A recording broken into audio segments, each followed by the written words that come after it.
Telangana cabinet భేటీ కొనసాగుతుంది. CM Revanth Reddy అధ్యక్షతన జరుగుతున్న ఈ సమావేశంలో ఎస్సీ వర్గీకరణ, బీసీలకు 42% రిజర్వేషన్లపై చర్చిస్తున్నారు. త్వరలో జరగాల్సిన బడ్జెట్ సమావేశాల తేదీలు ఖరారు, మంత్రివర్గం ఖరారు చేయనుంది. దీంతో పాటు కాంగ్రెస్ ప్రభుత్వం తలపెట్టిన ఫ్యూచర్ సిటీ, యాదగిరిగుట్ట ఆలయ బోర్డు, హెచ్ఎండిఏ కొత్త యాక్ట్, మైనింగ్ పాలసీపై మంత్రివర్గంలో చర్చించనున్నారు. ఇంద్రమ్మ ఇళ్లకు ఉచిత ఇసుక సరఫరా, కొత్త రేషన్ కార్డుల జారీ వేగవంతం అంశాలపై మంత్రివర్గం చర్చించనుంది. మెప్పాను సర్ఫ్లో విలీనం చేసే అంశంపై కేబినెట్ నిర్ణయం తీసుకోనున్నట్లు సమాచారం. వేసవి కాలంలో తాగునీటి ఇబ్బందులు రాకుండా చేపట్టవలసిన చర్యలపై కూడా కేబినెట్ చర్చించనుంది. ఈ సమావేశంలో ఎమ్మెల్సీ ఎన్నికల ఫలితాలపై విశ్లేషణ, కులగణన నివేదికను అసెంబ్లీలో ఆమోదించి కేంద్రానికి పంపే అంశంపైన మంత్రులు సలహాలు, సూచనలు తీసుకోనున్నారు సీఎం రేవంత్ రెడ్డి. కేబినెట్ భేటీకి ముందు సీఎం రేవంత్ రెడ్డి మాజీ మంత్రి, కాంగ్రెస్ సీనియర్ నేత జానారెడ్డితో సమావేశం కావడం ప్రాధాన్యత సంతరించుకుంది. జానారెడ్డి నివాసానికి వెళ్లిన సీఎం రేవంత్ రెడ్డి ఆయనతో పలు అంశాలపై చర్చించారు.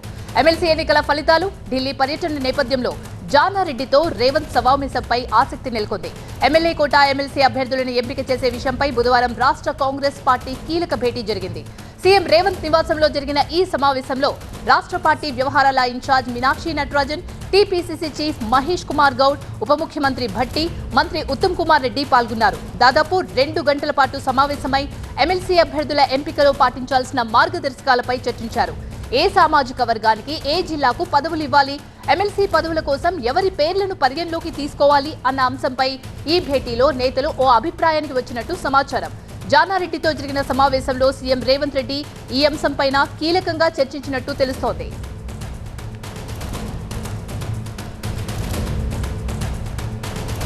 పూర్తి సమాచారాన్ని ప్రభాకర్ అందిస్తారు. ప్రభాకర్, తెలంగాణ కేబినెట్ భేటీ కొనసాగుతుంది.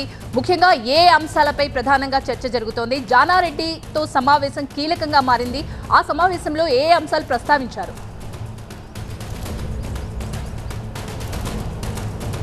కొద్దిసేపటి క్రితమే కేబినెట్ సమావేశం స్టార్ట్ అయింది. దాదాపు 2 గంటల నుంచి సుదీర్ఘంగా భేటీ అవుతుంది. దీనికి సంబంధించి ఇప్పటికే ఎజెండాను కూడా కేబినెట్ ఫిక్స్ చేసుకుంది. ఒకటి 42% రాజకీయ, విద్యా, ఉద్యోగ రంగాల్లో రిజర్వేషన్ల కోసం కేబినెట్ అప్రూవల్ చేయనుంది. ఆ నోట్ని దానికి సంబంధించి అసెంబ్లీ సమావేశాలు ప్రత్యేకంగా పెట్టాలా, లేకపోతే రాబోయే బడ్జెట్ సమావేశాల్లో ఈ బిల్లును పెట్టాలా అనే దానిపైన ప్రత్యేకంగా కేబినెట్ డెసిషన్ తీసుకోకుంది. దాంతోపాటుగా బడ్జెట్ సమావేశాలకు సంబంధించి గవర్నర్ ప్రసంగాన్ని ఆమోదించనుంది కేబినెట్. సో దానికి సంబంధించి ఏ రకమైన నోట్స్ ఉంటాయి అనే దానిపైన డిస్కస్ చేయనుంది. ఇక కొన్ని ఎజెండాలో ఉన్న అంశాలపైన కేబినెట్ తన అప్రూవల్ తెలుపనుంది. ఒకటి యాదగిరిగుట్ట టెంపుల్ బోర్డుకు సంబంధించిన డెసిషన్తో పాటుగా ఫ్యూచర్ సిటీ బోర్డుని ఏర్పాటు చేయడం లాంటి అంశాలను కూడా కేబినెట్ ఆమోదం తెలుపనుంది. సో ఈసారి జరిగే కేబినెట్ చాలా ఎజెండాలను తీసుకుంది, చాలా అంశాలను తీసుకుంది. కేబినెట్ సమావేశం తర్వాత బ్రీఫింగ్ కూడా ఉండబోతుంది. దానిలో పూర్తి స్థాయిలో మంత్రులు వెల్లడిస్తారు. ఇక కాకపోతే బడ్జెట్ సమావేశాలకు సంబంధించి ఎప్పుడైనా బడ్జెట్ సమావేశాల్లో కేవలం ఎక్స్క్లూజివ్గా బడ్జెట్ గురించి మాత్రమే సమావేశాలను ఏర్పాటు చేసుకుంటారు. కాకపోతే ఈసారి మాత్రం 42% రాహుల్ గాంధీ బ్రెయిన్ చైల్డ్గా కులగణన జరిగింది. సో దాని తర్వాత 42% రాజకీయ, విద్యా, ఉద్యోగ రంగాల్లో రిజర్వేషన్ల కోసం కాంగ్రెస్ ప్రభుత్వం ఒక ఇనిషియేషన్ తీసుకుంది. దానికోసం దేశవ్యాప్తంగా ఉన్న రాజకీయ పార్టీలను కలవాలని డెసిషన్ తీసుకుంది. అవసరమైతే ప్రధాని మోడీని కూడా కలిసి పార్లమెంట్లో బిల్ పాస్ అయ్యేలాగా, బిల్ ప్రవేశపెట్టాలేలాగా కృషి చేయాలని కాంగ్రెస్ పార్టీ డెసిషన్ తీసుకుంది. సో ఆ నేపథ్యంలోనే ప్రభుత్వం, కేబినెట్ ఈ అంశంపైన ప్రధానంగా చర్చించనున్నాయి. సో ఎప్పుడు ఢిల్లీకి వెళ్ళాలి, ఎప్పుడు ఎవరైనా కలవాలి, సో 42% రిజర్వేషన్ అమల్లోకి రావాలంటే ఏం చేయాలనే దానిపైన కూడా కేబినెట్లో సుదీర్ఘంగా చర్చ జరిగే అవకాశం ఉంది. దాంతోపాటుగా ఇంతకుముందు చెప్పుకున్న కొన్ని అంశాలతో పాటుగా ఈరోజు జానారెడ్డితో భేటీ అయ్యారు. జానారెడ్డితో సీఎం భేటీ అయ్యారు. మొన్న పార్టీకి సంబంధించిన సమావేశంలోనే జానారెడ్డికి సంబంధించిన సూచనలు, సలహాలు తీసుకోవాలని మీనాక్షి నటరాజన్ తెలిపిన నేపథ్యంలో సో ఈరోజు భేటీ అయ్యారు. సో అతనికి ఒక కీలకమైన పదవిని కూడా కట్టపెట్టే ఆలోచనలో ప్రభుత్వం ఉంది కాబట్టి దాని మీద కూడా చర్చ జరిగే అవకాశం ఉంది. Thank you Prabhakar. ఇక నెక్స్ట్ స్టోరీ చూద్దాం. నంద్యాల ఎస్డిపిఐ కార్యాలయం దగ్గర ఉద్రిక్త వాతావరణం నెలకొంది. ప్రత్యేక పోలీస్ బలగాలతో వచ్చారు ఈడీ అధికారులు. ఎస్డిపిఐ అధికారులు అక్కడ తనిఖీలు చేస్తున్నారు. ఈడీ అధికారులు, ఎస్డిపిఐ నేతల మధ్య వాగ్వాదం చోటు చేసుకుంది. దానికి సంబంధించిన బ్రేకింగ్ న్యూస్ అందుతోంది. వర్క్ సవరణ చట్టం బిల్లుకి వ్యతిరేకంగా పోరాడుతున్నందుకే ఈడీ దాడులు చేస్తున్నారని ఆరోపించారు ఎస్డిపిఐ నంద్యాల ఇన్ఛార్జ్ ఫజిల్. ఎన్ని దాడులు చేసినా ఉద్యమం ఆపేదే లేదంటున్నారు. ఎస్డిపిఐ ఆఫీసులో జెండాలు, కరపత్రాలు తప్ప ఏం దొరకమంటున్నారు.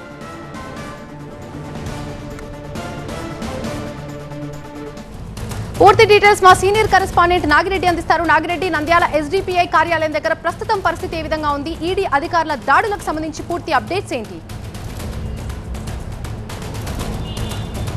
అంటే popular front of India ban చేయడంతో అందులో ఉన్న మెజారిటీ వాళ్ళందరూ కూడా SDPI social democratic party of ఇండియాలో చేరిపోయారు. అలాంటి ఎస్డిపిఐ నంద్యాల కేంద్రంగా చాలా బలంగా కార్యకలాపాలు చేస్తుంది. నంద్యాలతో పాటు నెల్లూరులో కూడా చాలా స్ట్రాంగ్గా ఉంది.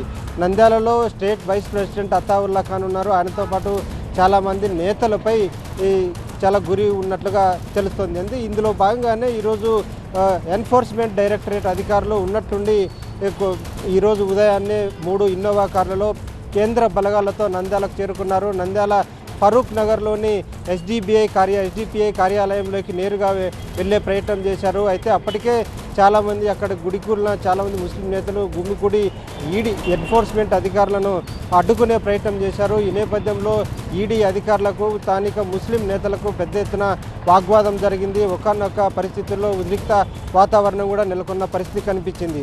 అయినప్పటికీ వాళ్ళకు సర్ది చెప్పి లోపలికి ఎస్డిపిఐ కార్యాలయం లోపలికి వెళ్ళి ముమ్మరంగా సోదాలు నిర్వహించారు, తనిఖీలు చేశారు. దాదాపు 2 గంటల పాటు తనిఖీలు చేశారు. తమకు అందిన సమాచారాన్ని వాళ్ళు సేకరించారు. ముఖ్యంగా ఈడీ అధికారులు ఎందుకు నంద్యాల కేంద్రంగా ఈ దాడులు చేశారు, తనిఖీలు చేశారంటే 2 కారణాలు బలంగా వినిపిస్తున్నాయి. కొందరు నేతలు ఇక్కడ చాలా స్ట్రాంగ్గా ఉన్నారు ఎస్డిపిఐలో. వాళ్ళందరి కాల్ డాటా సేకరించారు. కాల్ డాటాలో చాలా కీలక వ్యక్తులతో వాళ్ళు మాట్లాడినట్లుగా సమాచారం అందింది. దాంతోపాటు వారి అకౌంట్స్ కూడా బ్యాంక్ అకౌంట్స్ కూడా వాళ్ళు వెరిఫై చేశారు. ఈ అకౌంట్స్కి కొన్ని ప్రాంతాల నుంచి కొన్ని విదేశాల నుంచి కూడా నిధులు అందినట్లుగా ఈడీ అధికారులకు సమాచారం వచ్చినట్లు తెలుస్తుంది. వీటన్ని నేపథ్యంలో నంద్యాల కేంద్రంగా జరుగుతున్న కార్యకలాపాలపై ఈడీ ఒక కన్నేసినట్లుగా మనకు స్పష్టంగా తెలుస్తుంది. పార్టీ కార్యకలాపాలు చాలా స్ట్రాంగ్గా ఉన్నాయి. ఏ ఎన్నికలు వచ్చినా కూడా ఎస్డిపిఐ నంద్యాల జిల్లాలో పోటీ చేస్తూ వస్తుంది. 1-2 చోట్ల గ్రామ పంచాయతీ ఎన్నికల్లో పోటీ చేసి వార్డు మెంబర్లు కూడా ఎస్డిపిఐ అభ్యర్థులు గెలుపొందారంటే అక్కడ ఎంత స్ట్రాంగ్గా ఉందో అర్థం చేసుకోవచ్చు అని చెప్పి ఈడీ భావిస్తున్న పరిస్థితి ఉంది. ఈ నేపథ్యంలో ఇప్పటికే 2 సార్లు ఈడీ అధికారులు తనిఖీలు చేశారు. మరోసారి వచ్చి తనిఖీలు చేస్తున్నారంటే ఏదో ఒక బలమైన కారణం ఉంటుంది అని చెప్పి ఈడీ భావిస్తుంది. అతావుల్లా ఖాన్ కాల్ డాటా కావచ్చు, తర్వాత అకౌంట్స్ అన్ని కూడా వెరిఫై చేస్తున్నారు. వారితో పాటు చాలా యాక్టివిటీస్ అక్కడ జరుగుతున్నాయి అనేది ఈడీ దృష్టికి వచ్చింది. నంద్యాలలో స్టేట్ యాక్టివిటీస్ కూడా అక్కడ జరిపారు. బహిరంగ సభలు కూడా నిర్వహించారు. వీటన్నిటికీ ఎక్కడి నుంచి నిధులు వస్తున్నాయనే దానిపై పూర్తి స్థాయిలో సమగ్ర నివేదిక తీసుకున్న తర్వాతే ఈడీ అధికారులు నంద్యాల కేంద్రంగా ఈ తనిఖీలు చేసినట్లుగా తెలుస్తోంది. ఈడీ తనిఖీలపై స్థానిక ఎస్డిపిఐ నేతలు కూడా కొంత వివరణ ఇచ్చే ప్రయత్నం చేశారు. తాము ఎలాంటి సంఘ విద్రోహ కార్యకలాపాలకు పాల్పడలేదు, దేశ వ్యతిరేక కార్యకలాపాలకు పాల్పడలేదు. కాకపోతే వాళ్ళు ఈడీ అధికారులు వచ్చి ఏం చేసుకున్నా ఇబ్బంది లేదని చెప్పి వాళ్ళు కూడా వివరణ ఇస్తున్న పరిస్థితి ఉంది. మొత్తం మీద అయితే ఈరోజు జరిగిన తనిఖీలు సోదాలకు సంబంధించి ఒక పంచనామా నిర్వహించారు. ఆ పంచనామాను స్థానిక పోలీసులకు కూడా ఈడీ అధికారులు అందించినట్టు తెలుస్తుంది. మరి ఈ పంచనామాలో ఏమున్నాయి, ఆ సోదాల్లో ఏం బయటపడ్డాయి అనే విషయాలు పూర్తిగా తెలియరావాల్సి ఉంది. Thank you Nagireddy, thanks for the updates. ఇక దేశవ్యాప్తంగా సంచలనం సృష్టించిన బెంగళూరు గోల్డ్ స్మగ్లింగ్ కేసు పూటకొక మలుపు తిరుగుతోంది. 15 కేజీల బంగారాన్ని స్మగ్లింగ్ చేస్తూ పట్టుబడ్డ నటి రన్యారావు విచారణలో సంచలన విషయాలు వెలుగులోకొచ్చాయి. ఆమెను కోర్టులో ప్రవేశపెట్టిన డిఆర్ఐ అధికారులు 4 రోజుల పాటు కస్టడీకి ఇవ్వాలని కోరారు. కస్టడీపై తీర్పును రేపటికి రిజర్వ్ చేసింది న్యాయస్థానం. రన్యారావు 27 సార్లు దుబాయ్కి వెళ్లారని కోర్టుకు తెలిపారు డిఆర్ఐ అధికారులు. ప్రతిసారి ఒకే డ్రెస్ తో ఆమె దుబాయ్ వెళ్లారని, అందులోనే గోల్డ్ స్మగ్లింగ్ కూడా చేశారని చెప్పారు. ఈ వ్యవహారంలో తనకు సంబంధం లేదని రన్యారావు సవతి తండ్రి డీజీపీ రామచంద్రరావు చెబుతున్నారు. తన కెరీర్లో మచ్చ లేదని ఆయన అంటున్నారు. కానీ రామచంద్రరావు కూడా గతంలో పెద్ద వివాదంలో ఇరుక్కున్న ఘటన ఉంది. 2014 హవాలా కేసులో రామచంద్రరావుపై ఆరోపణలొచ్చాయి. అప్పుడు రామచంద్రరావు ఐజీగా ఉన్నారు. 2 కోట్ల రూపాయల నగదును సీజ్ చేసి 20 లక్షల సొమ్మును మాత్రమే రికవరీగా చూపించడంతో రామచంద్రరావును ప్రభుత్వం ట్రాన్స్ఫర్ చేసింది.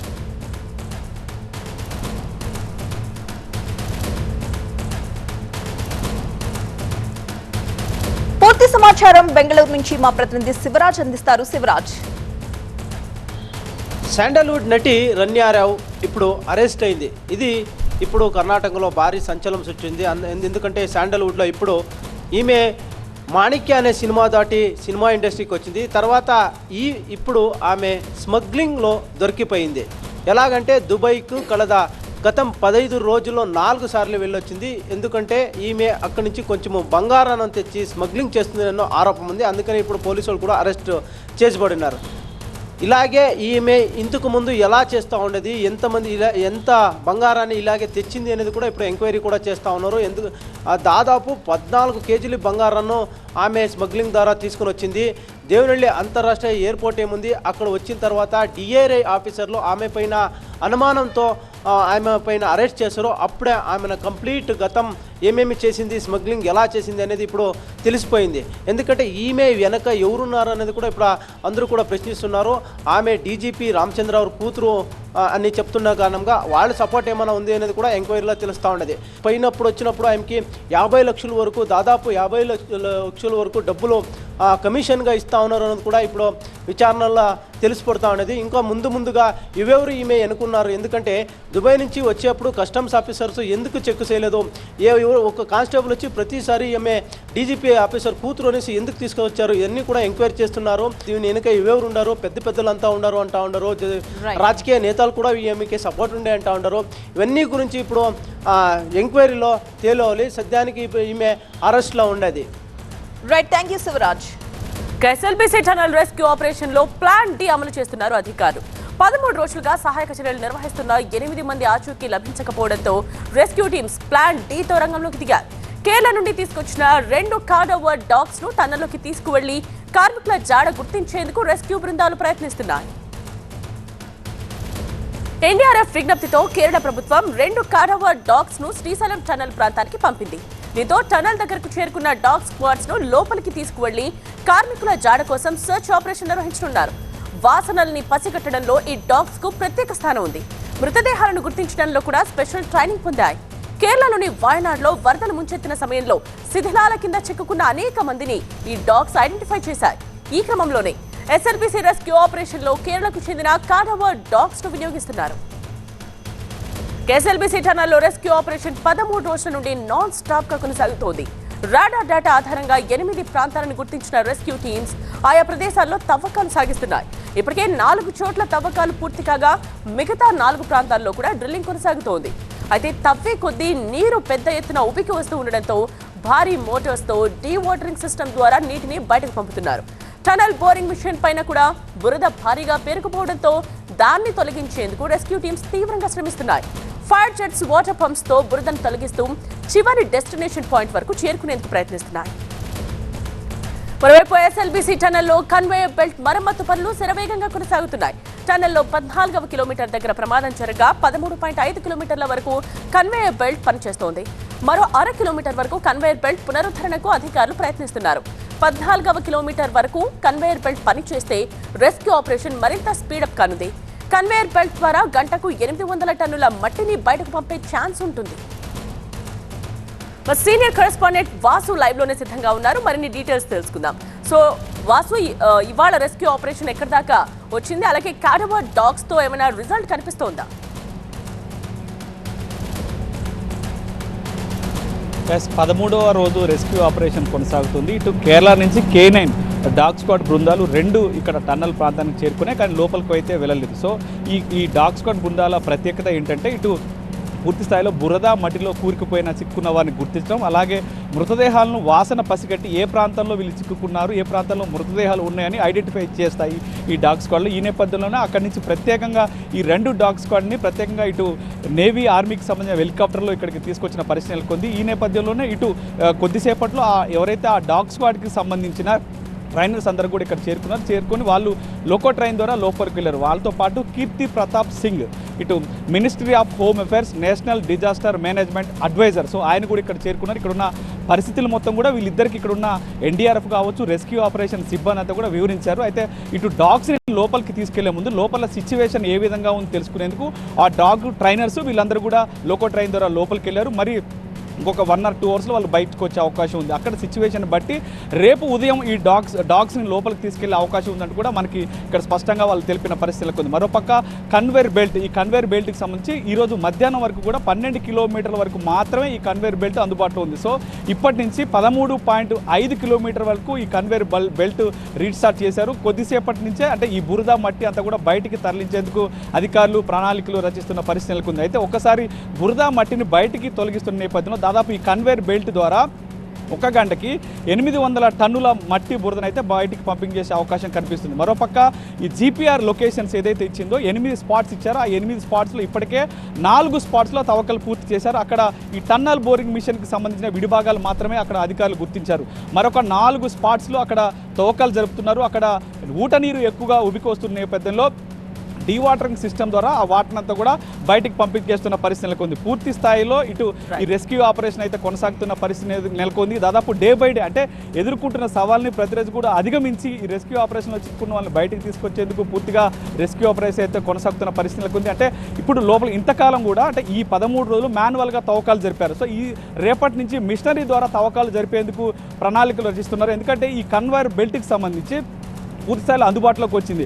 టీబీఎం మిషన్ బ్యాక్ పార్ట్ మొత్తం కూడా పూర్తిగా విడిభాగాలు ఉన్న నేపథ్యంలో వాటన్నిటిని దక్షిణ మధ్య రైల్వే మెకానికల్ ఇంజనీర్స్ మొత్తం కూడా కట్ చేసి ఆ మొత్తం కూడా బయటికి పంపిస్తున్న పరిస్థితులకు ఉంది. ఈ నేపథ్యంలో అక్కడ ఒక స్పేస్ దారి ఏర్పడితే రేపటి నుంచి ఈ క్రొక్లేన్ లోపలికి వెళ్ళి అక్కడ ఉన్న మట్టిని బురదని బయటికి పంపించే అవకాశం అయితే స్పష్టంగా కనిపిస్తుంది. Thank you.